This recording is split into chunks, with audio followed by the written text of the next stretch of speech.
fenomenal. Vamos direto para a nossa entrevista nacional com o Flávio Ludigero. Flávio, prazer falar com você, o iniciador do Officeless, que existe desde 2017, antes do mundo pensar em ficar enclausurado, em ficar em home office, antes da gente ficar meio perdido o planeta inteiro.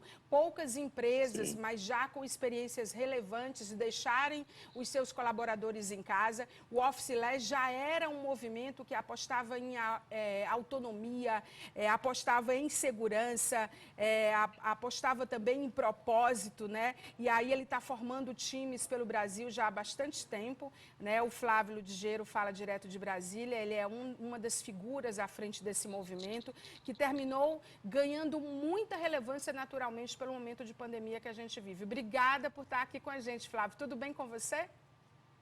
Tudo bom, Maia? Tudo ótimo. Fala aqui de Brasília.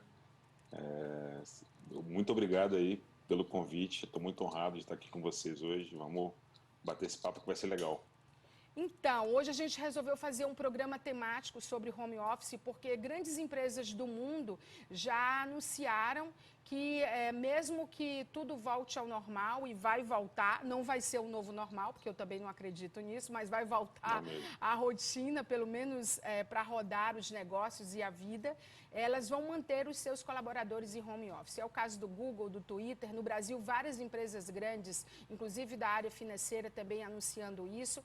E aí se percebeu aquilo que a gente já sabia, nós da área de comunicação, vocês do Officeless e outras empresas que já rodavam isso, mas as pessoas não apostavam muito, principalmente nas empresas. Daqui a pouco a gente vai mostrar com uma advogada, a Mayra Cavalcante, sobre quais são as vulnerabilidades e quais são realmente as fragilidades da legislação brasileira quando se trata de home office no Brasil. O que pode nos impedir de dar passos tão consistentes nesse caminho. E aí, viajando, passeando, acessando, navegando pelo o conteúdo da Officeless, eu vi que vocês falam de vários assuntos. Antes de falar sobre, por exemplo, o poder da flexibilidade, que é um dos seus assuntos preferidos, eu sei, eu queria que você contasse um pouco como foi que vocês despertaram para isso e vocês fizeram disso um movimento no Brasil.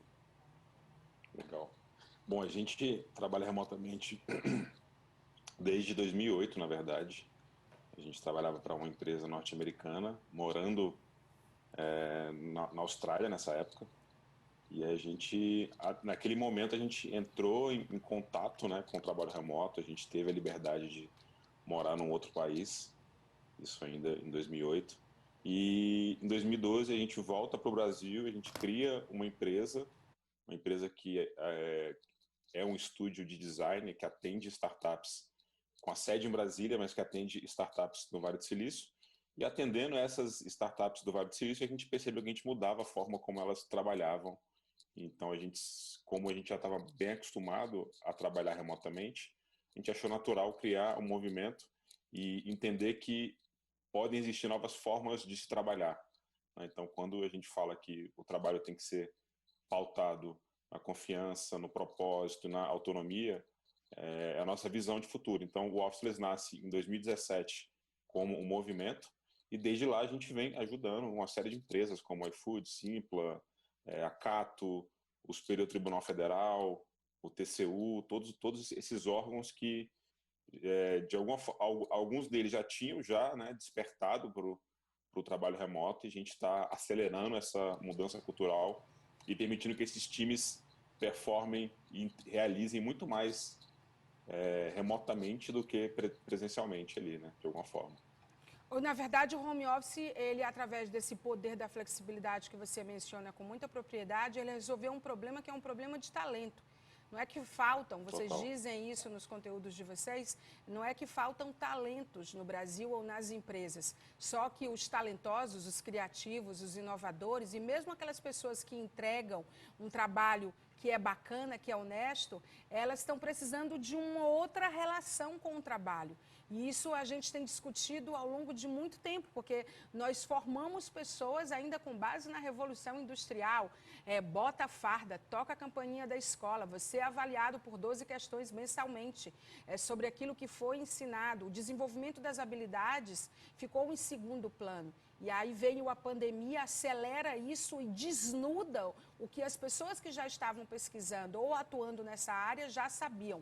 A relação com o trabalho precisa ser outra, porque a gente ainda vive uma relação quase de demonizar o trabalho, né? O trabalho, ele foi construído principalmente, mesmo a gente estando na segunda década do século XXI, como um fardo, como algo que te aprisiona, que te obriga a fazer coisas dentro de regras e que não privilegia a questão da produtividade e da qualidade. E aí, dentro do poder da flexibilidade, vocês abordam isso com uma transparência que eu acho que é muito importante, mostrando que realmente a confiança gera responsabilidade e gera resultado, não é, Flávio? Gera resultado.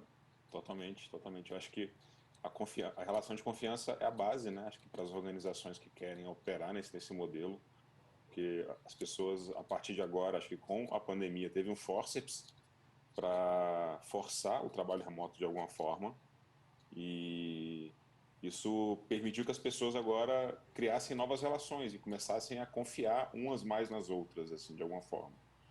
Então, é um ponto chave, né, essa questão.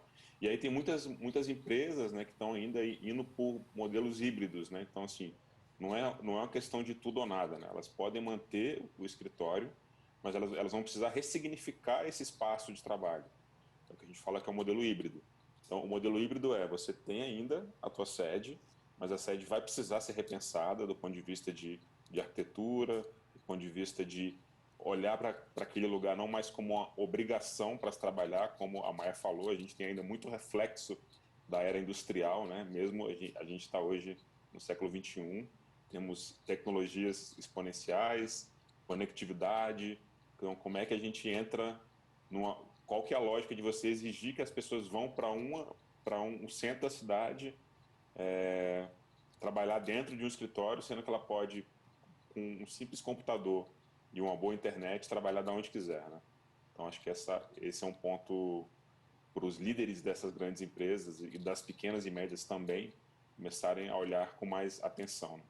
Enquanto você está falando, a gente está colocando alguns e-books, mostrando o site de vocês, mostrando como que vocês trabalham, os conteúdos que vocês abordam. Eu queria que você falasse um pouco, que eu acho que você até começou falando sobre isso, da tua experiência, mas assim, é possível, acho que existe muito ainda o conflito entre o sonho pessoal e o profissional. Esse conflito deve existir, tipo, continuar na empresa que eu amo ou acreditar no meu sonho e ir atrás de morar num lugar diferente, ir atrás de ter uma outra vida, as nossas raízes serem diferentes, né? Porque acho que a gente ainda está naquela pegada de ou isso ou aquilo. E, na verdade, a gente tem que evoluir para isso e aquilo. Não é, Flávia? Acho que a pegada é essa, Sim, né? sim, sim. A gente tem que viver na abundância, né? Acho que a gente está ainda com a mentalidade da escassez e, de alguma forma, hoje, quando as pessoas podem trabalhar da onde elas querem, elas podem viajar o mundo de alguma forma, elas podem trabalhar sem precisar ir para os grandes centros. Acho que está tendo um êxodo dos grandes centros para as cidades menores, onde você tem uma qualidade de vida muito melhor. Muitas vezes você está trabalhando para uma empresa internacional, recebendo em dólar, e você consegue levar uma qualidade de vida excepcional. Então, o trabalho e a vida pessoal, eu gosto muito de comparar com o trabalho de um artista, né? Você imagina Van Gogh pintando um quadro. Ele não falava assim, agora eu estou trabalhando, agora eu estou tocando a vida pessoal. Acho que hoje a gente tem uma não linearidade entre o pessoal e o profissional, né? A gente sim tem que saber separar muito bem, né, os momentos pessoais de cada um, mas na medida que você se apaixona pelo que você faz, pelo seu trabalho, aquilo fica muito mais leve, e isso hoje a gente tem essa liberdade, né, de poder trabalhar de onde quiser e para qualquer empresa do mundo, né? Então, assim, a gente realmente quebra barreiras aí e não fica restrito a um centro econômico, a um centro da cidade. Então, a gente está dando uma liberdade genuína, né, para as pessoas. a pandemia foi cúmplice, não dizendo que ela foi boa, mas no caso de vocês, de tudo que vocês já estavam falando há bastante tempo. E é uma das coisas sobre o que é mentira e o que é verdade, o que é mito, né? O que é lenda, na verdade, que se fala sobre home office, é que as pessoas não se envolvem não estando na empresa. Você acha que é possível as pessoas participarem e vibrarem com aquilo que elas criam, pela experiência que vocês têm? Qual é o teu depoimento e a tua experiência sobre isso? Total, eu acho que assim, as empresas estão muito acostumadas, né, com o presenteísmo, né, o fato da pessoa estar lá de corpo presente. O gestor acha que ela está trabalhando, muitas vezes não está, e tem outras formas das pessoas se conectarem hoje, né? Então, se a gente olhar para outros mercados, né, o mercado de games, por exemplo, onde os jovens estão hiperconectados e jogando online, a gente tem a telemedicina. Então, hoje, essa conexão entre as pessoas, com a tecnologia que a gente tem hoje, com a velocidade que a gente tem hoje de internet, ela é muito possível acontecer. Você não precisa estar presente. E outra coisa, não vai excluir o presencial, né? Então, a gente trabalha remotamente há mais de 10 anos, só que de tempos em tempos, pré-pandemia, a gente se encontrava, né? A cada 3 meses, a gente fazia esse encontro com o time, que é essencial.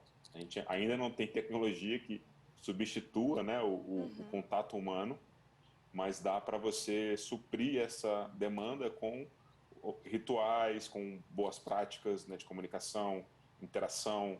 Então, não é algo excludente, né? Então, se você está lá no espaço físico, não garante que você tenha uma cultura empresarial forte. Muitas vezes, e tem milhares de exemplos de empresas que construíram uma cultura fortíssima com um time completamente distribuído, né, no globo. Eu acho que você tem que ir calibrando, né, essa cultura corporativa, no sentido de quem está remoto ser tido e ser visto e se sentir como parte, e quem está lá, né, ser parte também relevante de um time que conduz as coisas presencialmente. Eu acho que essa pegada do híbrido, né, do flexível, ela faz muito mais sentido, na verdade, porque você termina alimentando um fluxo de produção que é absolutamente rico, na verdade, né? As empresas Sim. que procuraram vocês, elas procuraram vocês para resolver um problema? Que tipo de problema elas buscavam resolver? E por que elas viram no trabalho remoto uma solução para isso que poderia ser um problema para elas? Acho que as empresas estão percebendo que cada vez mais, né, essa nova geração está nessa busca desse estilo de vida, né? Então, a geração Z que está, né, tá chegando no mercado de trabalho não está mais a fim de ficar enclausurada no escritório, então elas estão já de olho nisso. E tem várias dores, né? Tem várias dores de organização, né? Quando você vai para o ambiente remoto, isso requer novos processos de trabalho, a empresa precisa estar mais organizada. Existe a dor da, da, do, da desconexão entre as pessoas, então a gente vem fortalecendo essa cultura na empresa para aumentar essa conexão entre as pessoas. Muitas empresas nos procuraram depois da pandemia, sim. Acho que a pandemia jogou digamos, fez um forceps e elas estão experimentando hoje o que a gente chama de 100% distribuído, né? Que as pessoas estão trabalhando de casa, o que não é o novo normal. Eu não gosto desse termo. O que a gente está vivendo hoje, na verdade, é um anormal, né? As pessoas estão em casa, estão cuidando dos filhos, estão tendo que lidar com tarefas domésticas que antes não existiam, isolamento social. Então, as empresas vêm trazendo muitas questões, inclusive emocionais. Assim, as pessoas estão muito ansiosas, porque vem muito uma cultura de uma comunicação imediatista, né? E não uma comunicação que respeita o tempo das pessoas. Então, a gente acaba atuando bastante nisso, em como educar a empresa para ela se comunicar de uma forma diferente, ela deixar as coisas mais documentadas, mais organizadas. E na medida que essa empresa vai investindo mais nessa comunicação que respeita o tempo das pessoas e não exige o tempo das pessoas, ela vai ganhando essa maturidade para o trabalho remoto se sedimentar na cultura da empresa. O próprio trabalho remoto, eu acho que muito provavelmente, e aí eu queria saber de você, ele um pouco colaborou para as pessoas, para as empresas, perderem um pouco o medo da automação, que deu uma acelerada na medida em que a nossa experiência com ele foi mostrando outras coisas. Quer dizer, foi mostrando o que pode ser exponencial, o que pode ser instantâneo, o que pode ser construído e que os processos, eles inclusive podem ser mais transparentes, considerando blockchain, considerando outras ferramentas que trazem para o remoto mais transparência. Acreditem, apesar dos riscos, eu não estou aqui dizendo que não existe risco. Viver é um risco, gente. Não se iludam. A gente não pode se iludir, achar que tem moleza em qualquer lugar, ou no digital, ou no real, ou no presencial. Sempre vai ser um risco, na verdade. Mas eu acho que as pessoas perderam um pouco esse receio. Tu colaborou, você acha, para as pessoas com essa experiência entenderem mais o que vem por aí, porque o que está rodando é fichinha perto do que vai rolar, na verdade, né, Flávio? Exatamente. Acho que a blockchain trouxe essa lógica, né, de descentralização do poder. E o que a gente tem visto é que as organizações estão ficando cada vez mais horizontalizadas, né, e numa lógica distribuída também. Então, como você falou, acho que a blockchain, as criptomoedas estão vindo com novas lógicas, né? E o trabalho remoto também, ele tem essa essência da descentralização do trabalho, né? O trabalho não precisa ser centralizado no escritório, ele pode estar distribuído. Então, a blockchain é um ótimo comparativo. E as pessoas foram jogadas à força exatamente nesse 100% distribuído, né? E o ser humano, ele é muito criativo. Ele está fazendo festa online, está fazendo happy hour online, cafezinho online, aniversário, até casamento online está acontecendo. Só o que tem, então, né? É só o que tem. Outro dia eu entrevistei Então, uma advogada assim, que ela disse que os contratos de namoro aumentaram assim exponencialmente, igual o vírus, na verdade, né? Porque começou a morar junto, já rola uma tensão, se tiver um patrimônio no meio, ou se não, tem briga até porque vai ficar com cachorro, com bichinho de estimação, né? Você estava falando do blockchain, aí eu lembro que o LinkedIn, a Monster, a própria Glassdoor, né, que é uma comunidade incrível também, global. Eu acho que elas já estavam trazendo essa experiência. Então, eu acho que experiências, já encerrando a nossa entrevista, como o da Officeless, eu acho que vocês ganharam uma vitrine justa, honesta, da importância disso. Né? O que você enumeraria como negativo? Você que é praticamente o embaixador do home office, como negativo do home office, hein, Flávio? eu diria que, assim, talvez o lado negativo do home office seja o que a gente está vivendo hoje, não é o trabalho remoto, né? Acho que quando as pessoas só podem trabalhar de casa, ela não está vivendo a plenitude do trabalho remoto, né? Eu, por exemplo, normalmente fora da pandemia, eu trabalhava de casa de manhã e à tarde ia para um coworking, ou ia para o próprio escritório que a gente tinha aqui em Porque Brasília, tem a ou para um diferença café. do remoto e do, né, online. Tem Uhum. total a diferença, exato. Então, assim, acho que acho que o lado talvez negativo seja as pessoas terem que ficar enclausuradas em casa como único lugar e às vezes tem muita distração, a pessoa não tem um ambiente Na verdade, a adequado para diferença é entre trabalhar. remoto e home office, né? Tem versus alguma É bem diferente, remoto é bem versus diferente. home office, que é bem diferente. É porque é um desafio ficar em casa. E a gente não está falando para as pessoas É, ficarem em casa. A gente está falando para as pessoas terem liberdade de escolher onde elas querem ser inspiradas, onde elas podem fazer os seus projetos.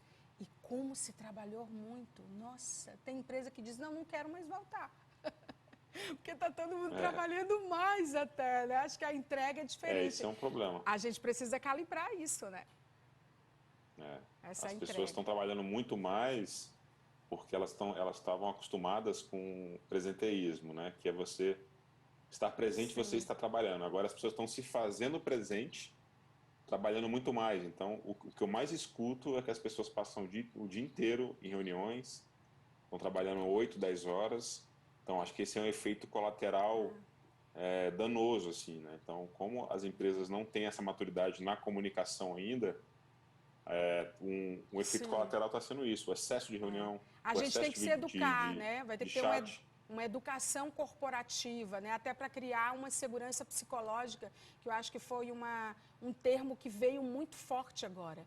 Né? Além de tudo isso que está acontecendo, você tem segurança psicológica para tomar uma decisão, você como líder, você como colaborador, você como pessoa, e aí a gente está num momento assim, de muita insegurança por conta do lado negativo enorme, gigante que essa pandemia trouxe. Enfim, gente, acessem o Office Less, eles são incríveis. Ó, já sigo há um tempão, maior tempão que eu sigo. Olha.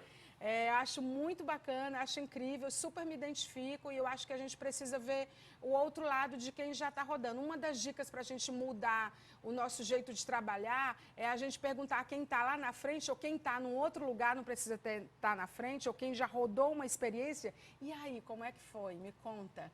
Que aí você vai ter o outro ponto de vista, né? Acho que o Office Less, ele oferece isso para a gente no momento que a gente precisa lidar com essa situação e que as empresas inteligentes vão apostar nisso. Eu não estou dizendo que não é inteligente ter trabalho presencial. Tem empresas e empresas, negócios e negócios, modelos e modelos, pessoas e pessoas. Mas que isso está sendo levado super em conta, até pela economia, né? Até pela economia, né, Flávio? Total. Flávio, obrigada. Vamos falar depois mais vezes, vou escolher uma pauta assim bem espinhosa para falar com você qualquer dia desse, tá bom? Vamos, pode puxar. Muito obrigada, querido. Flávio Ludigeiro de Brasília, Maia. com Office Less. Obrigada, querido.